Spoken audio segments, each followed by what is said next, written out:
Good evening everyone, welcome back to our channel. आज हम discuss करेंगे IUPAC nomenclature of coordination compounds और ये है पार्ट 2। पार्ट 1 में भी मैंने आपके साथ कोऑर्डिनेशन कंपाउंड्स का नॉमेनक्लेचर को डिस्कस किया था और मैंने आपको वहाँ पे कई तरीके के अलग अलग कॉम्प्लेक्सेस लिए थे और उनका नॉमेनक्लेचर करके बताया था। और आज भी मैं आपको अलग अलग तरीके के कॉम्प्लेक्सेस लेके उनका नॉमेनक्लेचर करना बताऊँगी। आज मैं आपके साथ डिस्कस करूँगी कि अगर डबल कॉम्प्लेक्सेस हैं तो आपको उनका नॉमेनक्लेचर किस तरीके से करना है, या फिर अगर ब्रिज कॉम्प्लेक्स है तो उनका नॉमेनक्लेचर किस तरीके से करना है। तो चलिए स्टार्ट करते हैं। अब देखिए, यहाँ पर मैंने दो एग्जांपल्स नोट किए हैं और आप इस एग्जांपल को देख सकते हैं कि यहाँ पर कॉम्प्लेक्स से बाहर कोई एलिमेंट प्रेजेंट है। देखिए, मैंने लास्ट वीडियो में आपको जितने भी एग्जांपल्स कराए थे उसमें मैंने आपको इस तरीके का एग्जांपल नहीं कराया था कि कॉम्प्लेक्स के बाहर अगर कुछ है तो हम उसका नॉमेनक्लेचर किस तरीके से करेंगे। तो अब मैं बताती हूँ कि अगर इस तरीके का एग्जांपल आपके सामने आता है कि कॉम्प्लेक्स हमारा ये है और उसके बाहर कुछ प्रेजेंट है इस तरीके से, तो हम उसका नॉमेनक्लेचर कैसे करेंगे। तो देखिए, सबसे पहले हम यहाँ पर क्या करेंगे कि जो पहले प्रेजेंट है सबसे पहले हम उसी का नाम लिख देंगे, यानी सबसे पहले हम इसका नाम लिख देंगे। तो ये क्या है, ये है पोटेशियम। तो हम इसका नाम लिखेंगे, तो हम यहाँ पे लिखेंगे सबसे पहले पोटेशियम। पोटेशियम उसके बाद हम क्या करेंगे, हमने पोटेशियम का नाम यहाँ पे लिख दिया। उसके बाद हम क्या करेंगे, जैसे कि आपको पता है सेम प्रोसेस होगा। उसके बाद हम कॉम्प्लेक्स में सबसे पहले किसका करते हैं, नंबर ऑफ लिगेंड्स करते हैं। तो यहाँ पर जो लिगेंड है वो कितने नंबर में प्रेजेंट है, 6। तो 6 के लिए हम क्या वर्ड यूज करते हैं, हेक्सा। उसके बाद ये क्या है, ये है CN, साइनाइड। और मैंने आपको बताया है कि CN कैसा लिगेंड है, CN के ऊपर माइनस चार्ज होता है, यानी कि वो एनाइनिक लिगेंड है। तो जब वो नेगेटिव चार्ज है उसके ऊपर, तो हम यहाँ पर क्या यूज करेंगे, साइनो यूज करेंगे। ठीक है, तो यहाँ पर हम क्या करेंगे, हेक्सा साइनो, हेक्सा साइनो। उसके बाद हम क्या करेंगे, उसके बाद हम इस मेटल का नाम लिखेंगे। तो फेरेट, फेरेट। उसके बाद हम इसकी ऑक्सीडेशन स्टेट लिख देंगे, तो वो हम लिखेंगे सेकंड।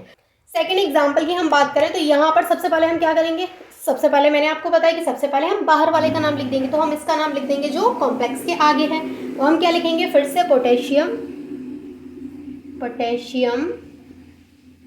उसके बाद यहाँ पर कितने लिगेंड्स प्रेजेंट है, 4 लिगेंड प्रेजेंट है। और 4 के लिए हम क्या वर्ड यूज करते हैं, टेट्रा। और यहाँ पे क्या है, CN सेम। तो हम यूज करेंगे टेट्रा साइनो। टेट्रासाइनो के बाद हम इसके लिए क्या यूज करेंगे, क्यूप्रेट। अब देखिए, यहाँ पर एक चीज आपको पता है कि अगर हमारा कॉम्प्लेक्स एनाइनिक होता है, यानी कि अगर कॉम्प्लेक्स के ऊपर नेगेटिव चार्ज होता है, तो जब भी हम सेंट्रल मेटल का नेम लिखते हैं तो हम उस मेटल के नेम में लास्ट में जब उसको एंड करते हैं तो ATE, 8 से एंड करते हैं। क्लियर। तो यहाँ पर हम इस कॉपर का क्या कर देंगे, क्यूप्रेट। हम यहाँ पे करेंगे क्यूप्रेट, क्यूप्रेट। उसके बाद हम इसकी ऑक्सीडेशन स्टेट यहाँ पर शो कर देंगे फर्स्ट। और याद रखना है कि जब भी हम ऑक्सीडेशन स्टेट लिखेंगे तो हम रोमन नंबर्स में लिखेंगे। क्लियर है। अब हम बात करते हैं कि अगर दो कॉम्प्लेक्सेस आपको दे रखे हों, यानी कि डबल कॉम्प्लेक्स होंगे, उसमें जैसे इसमें एक कॉम्प्लेक्स है, तो अब हम बात करेंगे कि अगर इस तरीके के दो कॉम्प्लेक्स प्रेजेंट हैं तो आप उसका नॉमेनक्लेचर कैसे करेंगे। मुझे लगता है आपको इस तरीके के एग्जाम्पल समझ में आ गए होंगे कि आपको किस तरीके से करने हैं। देखिए, अब हम बात करते हैं कि अगर हमारे पास इस तरीके से डबल कॉम्प्लेक्स है तो हमें किस तरीके से इसका नॉमेनक्लेचर करना है। तो देखिए, तो मैंने आपको वहाँ पर रूल नंबर फर्स्ट में बताया था कि जो पॉजिटिव पार्ट होगा हम उसका नेम पहले लिखेंगे, बाद में नेगेटिव पार्ट का लिखेंगे। तो इसी तरीके से हम यहाँ पर जो कॉम्प्लेक्सेस हैं उनमें किस तरीके से देखेंगे, हम क्या देखेंगे कि जो कॉम्प्लेक्स हमारा पॉजिटिव है उसका नेम हम पहले लिखेंगे और जो कॉम्प्लेक्स हमारा नेगेटिव है उसका नेम हम बाद में लिखेंगे। जैसे यहाँ पर ये कॉम्प्लेक्स पॉजिटिव है, ये कॉम्प्लेक्स नेगेटिव है, तो हम सबसे पहले इस पॉजिटिव वाले कॉम्प्लेक्स का नेमिंग करेंगे यहाँ पे, देन हम नेगेटिव का लिखेंगे। इसी तरीके से ये हमारे पास पॉजिटिव है, ये हमारे पास नेगेटिव है, तो सबसे पहले हम इस पॉजिटिव वाले का लिखेंगे, देन हम नेगेटिव वाले का लिखेंगे। क्लियर है। तो हम किस तरीके से लिखेंगे, देखिए यहाँ पर मैंने आपको बताया ये पॉजिटिव ये नेगेटिव, तो हम कैसे लिखेंगे, यहाँ पर सबसे पहले हम इसका नेम करेंगे। तो हम क्या लिखेंगे, सबसे पहले हम नंबर ऑफ लिगेंड लिखेंगे, तो हम लिखेंगे टेट्रा। उसके बाद क्या है, एमीन, टेट्राएमीन। टेट्राएमीन के बाद हमें मेटल का नेम लिखना होता है, तो वो क्या है, प्लेटिनम। तो हम लिखेंगे टेट्राएमीन प्लेटिनम। उसके बाद हम इसकी ऑक्सीडेशन स्टेट लिखेंगे सेकेंड, टेट्राएमीन प्लेटिनम सेकेंड। अब इसके बाद हम क्या करेंगे, अब इसके बाद हम इस कॉम्प्लेक्स का नेम लिखेंगे। अब वो कैसे लिखेंगे, सबसे पहले हम यहाँ पे लिगेंड का नंबर चेक करेंगे, तो कितना है, 4 है, तो हम लिखेंगे टेट्रा उसके बाद क्या है, क्लोरीन है तो टेट्रा क्लोरो। उसके बाद मैंने आपको बताया था कि जब भी हमारा कॉम्प्लेक्स के ऊपर माइनस चार्ज होगा, नेगेटिव चार्ज होगा, तो हम मेटल का नेम लिखेंगे तो उसमें लास्ट में क्या जोड़ेंगे, 8 वर्ड जोड़ेंगे। तो हम यहाँ पे प्लेटिनम का क्या कर देंगे, प्लेटिनेट। तो हम यहाँ पे कर देंगे प्लेटिनेट। उसके बाद हम इसकी ऑक्सीडेशन स्टेट लिखेंगे सेकेंड। ठीक है, समझ में आ गया। Tetra amine platinum second, tetra chloro platinum second, समझ में आ गया। अब ऐसे ही हम इसका कर देंगे। इसका कैसे करेंगे, हम यहाँ पर ये वाला पॉजिटिव है और ये वाला नेगेटिव है, तो हम यहाँ पर क्या करेंगे, हेक्साएमीन। सबसे पहले हम इसका करेंगे हेक्साएमीन क्रोमियम, फिर उसकी ऑक्सीडेशन स्टेट लिखेंगे। इसी तरीके से यहाँ पे लिखेंगे हम हेक्सासाइनो, क्योंकि Cn है और यहाँ पर ये नेगेटिव वाला कॉम्प्लेक्स है, तो हम कोबाल्ट की जगह पे क्या लिखेंगे, कोबाल्टेट, और उसकी ऑक्सीडेशन स्टेट लिख देंगे। तो हम कैसे लिखेंगे, हेक्साएमीन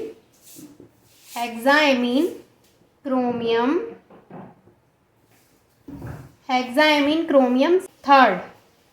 उसके बाद हम इसका नेम करेंगे इस वाले का, तो हम लिखेंगे यहाँ पर हेक्सासाइनो। उसके बाद इसका हम क्या लिखेंगे, कोबाल्टेट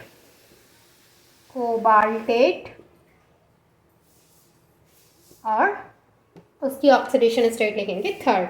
तो आपको समझ में आ गया कि अगर डबल कॉम्प्लेक्स दे रखे होंगे तो कैसे नॉमेनक्लेचर करना है, सिंपल। पॉजिटिव वाले कॉम्प्लेक्स का पहले करना है, नेगेटिव वाले कॉम्प्लेक्स का बाद में करना है। आप इसे नोट कर लीजिए, फिर हम ब्रिज्ड कॉम्प्लेक्स की बात करेंगे। अब देखिए, ब्रिज कॉम्प्लेक्स को समझने से पहले आपको थोड़ा सा उसके बारे में लिखना पड़ेगा, तो मैं आपको समझा देती हूँ मैंने यहाँ पे क्या नोट किया है, देन हम उसके एग्जाम्पल्स को डिस्कस करेंगे तो अच्छे से क्लियर हो जाएगा। तो यहाँ पर बोला जा रहा है कि जो ब्रिज कॉम्प्लेक्स होते हैं, in these complex one or more than one ligand are used as a bridge between different or similar metals. देखिए यहाँ पर बोला जा रहा है, जैसे मैं एग्जांपल लेके आपको समझाऊं, तो यहाँ पर बोला जा रहा है कि इस तरीके के जो कॉम्प्लेक्सेस होते हैं, यहाँ पर ब्रिज के तरीके के एक या एक से ज़्यादा लिगेंड अटैच्ड होते हैं सिमिलर या फिर मेटल एटम से। जैसे देखिए, हमारे पास कोई भी आइसोलेटेड लिगेंड है और जिससे मेटल जुड़ा है, और ऐसे ही सेम यहाँ पर, तो यहाँ पर जो लिगेंड है वो इस तरीके से ब्रिज बनाकर मेटल के साथ जुड़ा होगा। वो एक भी हो सकता है, एक से ज़्यादा भी हो सकता है, तो इस तरीके से जुड़ा रहता है, इसलिए हम इनको ब्रिज कॉम्प्लेक्स बोलते हैं, क्योंकि ये क्या है, ये ब्रिज की तरह स्ट्रक्चर बना रहा है। तो यहाँ पर ये चीज़ आपको समझ में आ गई। यहाँ पर यही बात बोली जा रही है कि इन कॉम्प्लेक्सेस में एक या एक से ज़्यादा लिगेंड जो रहते हैं वो सिमिलर या फिर डिफरेंट मेटल, यानी ये जो मेटल है वो सिमिलर भी हो सकती है और डिफरेंट भी हो सकती है, सिमिलर या फिर डिफरेंट मेटल के बीच में बिटवीन ब्रिज बना करके रहता है। ठीक है, in these complexes the name of isolated ligand. देखिए यहाँ पर ये जो लिगेंड है ये क्या है, ये कौन सा लिगेंड है, ये है आइसोलेटेड लिगेंड।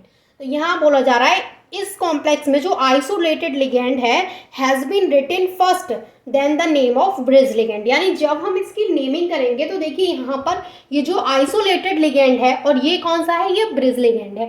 तो हम जब इसकी नेमिंग करेंगे तो सबसे पहले हम आइसोलेटेड लिगेंड की नेमिंग करेंगे, देन हम ब्रिज लिगेंड की नेमिंग करेंगे। आगे बोला जा रहा है if both metals have similar ligands then all ligands should be written in a single group. यहाँ पर बोला जा रहा है कि अगर दोनों मेटल्स के पास, if both metals have similar ligand, अगर मेटल के पास सिमिलर लिगेंड है तब हम उसका जो नेम लिखेंगे वो एक सिंगल ग्रुप में लिखेंगे। किस तरीके से लिखेंगे वो एग्जाम्पल में डिस्कस करेंगे।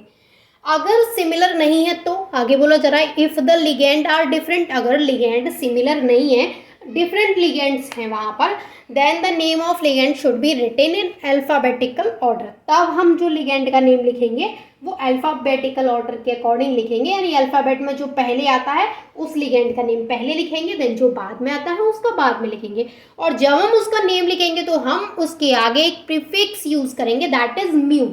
हम वहाँ पर क्या यूज़ करेंगे, एक प्रीफिक्स यूज़ करेंगे जब हम उसका नेम लिखेंगे लिगेंड का। क्लियर है यहाँ तक? अब बात करते हैं हम एग्जाम्पल्स की। आप फटाफट से इसको नोट कर लीजिए। अब देखिए मैंने यहाँ पर दो ब्रिज कॉम्प्लेक्स के एग्जाम्पल लिए हैं और आप देख सकते हैं कि यहाँ पर क्या है, ये ब्रिज बना रहे हैं। यहाँ पर दो, एक बना रहा है और यहाँ पर दो हैं।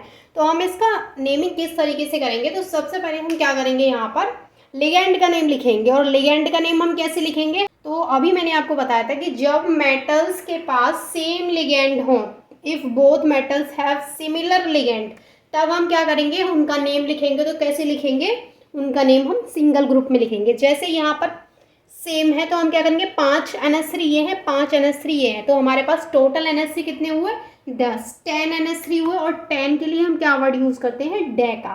तो हम यहाँ पर अलग अलग ना लिख के क्या लिखेंगे डेका एमीन। तो हम यहाँ पे लिखेंगे डेका एमीन। ठीक है, डेका एमीन लिखने के बाद हम इस लिगेंड का जो ब्रिज लिगेंड है उसका नेम करेंगे।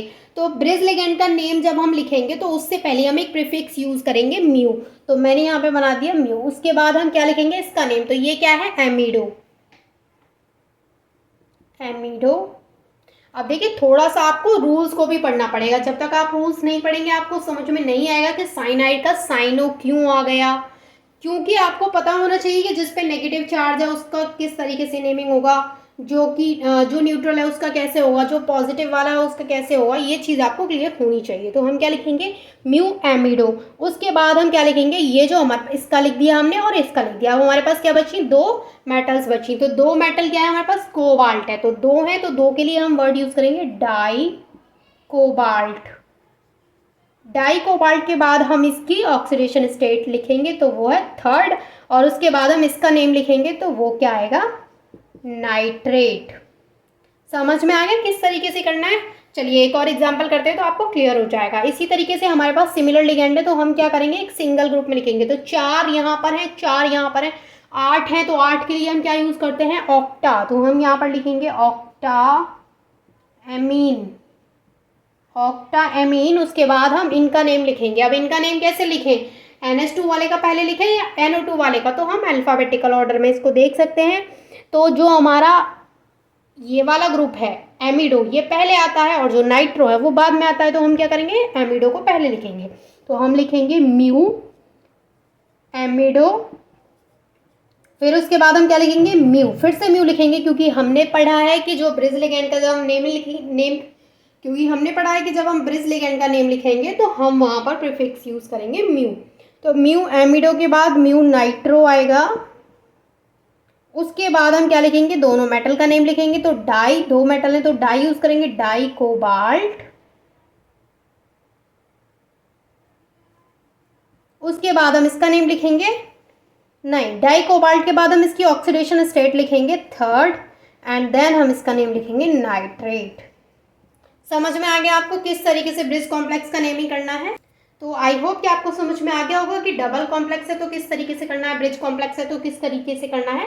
और मैंने आपको जितने भी एग्जांपल्स थे, जितने भी तरीके के एग्जांपल्स थे वो सारे बता दिए हैं पार्ट 1 और पार्ट 2 में। अगर आप दोनों वीडियोज़ को देखेंगे तो आई एम श्योर कि आपको कोई डाउट नहीं रहेगा। And thank you so much for watching this video.